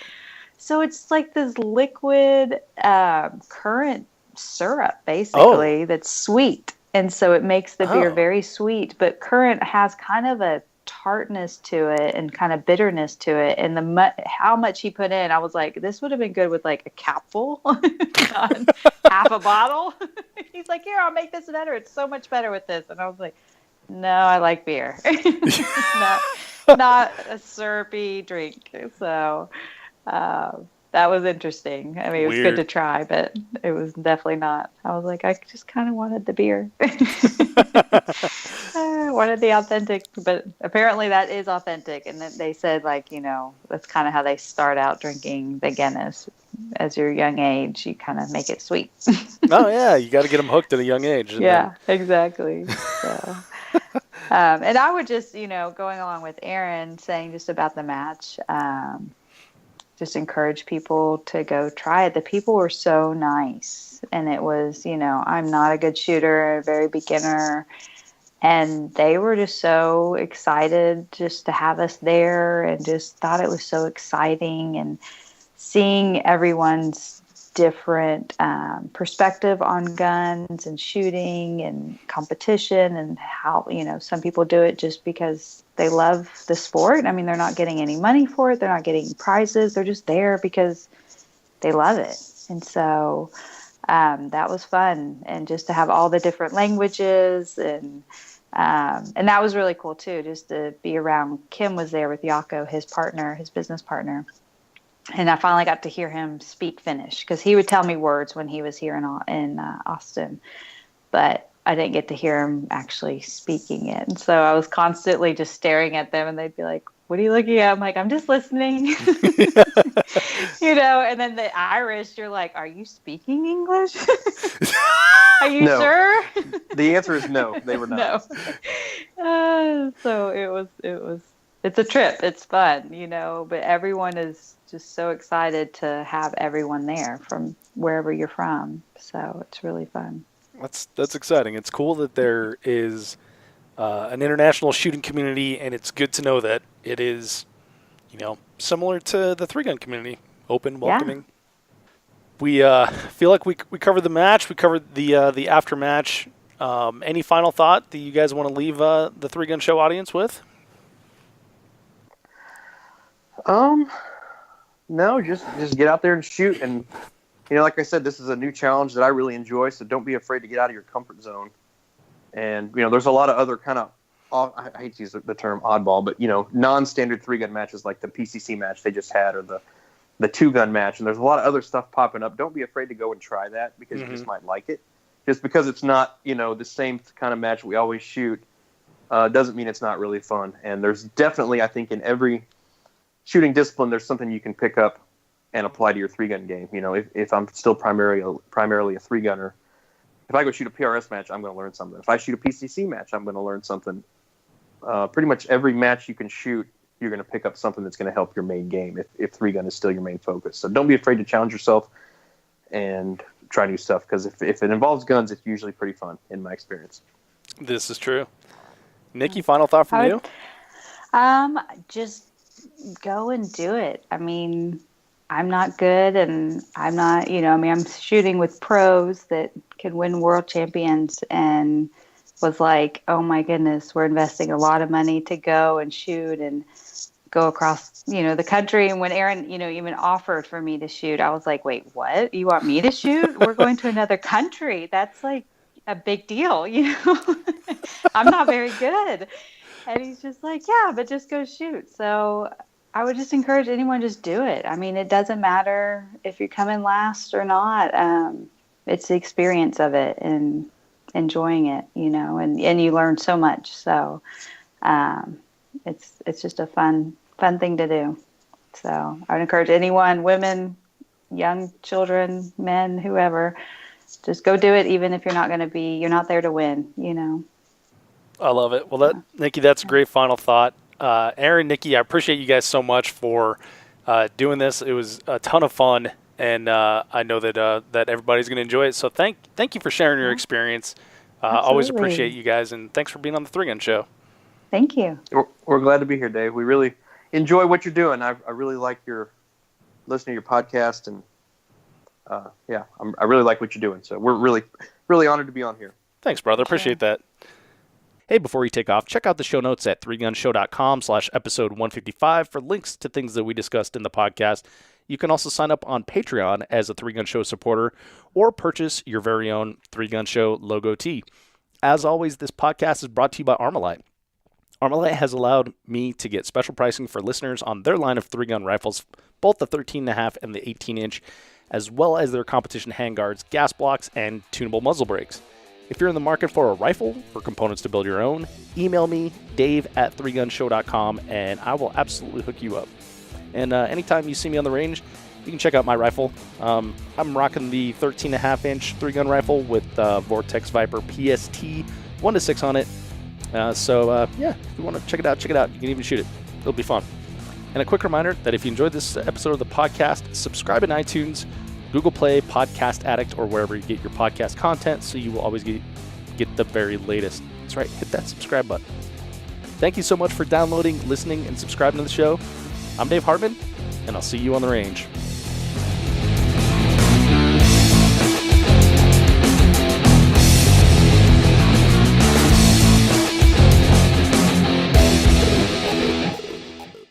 If you are finished, unload, show clear.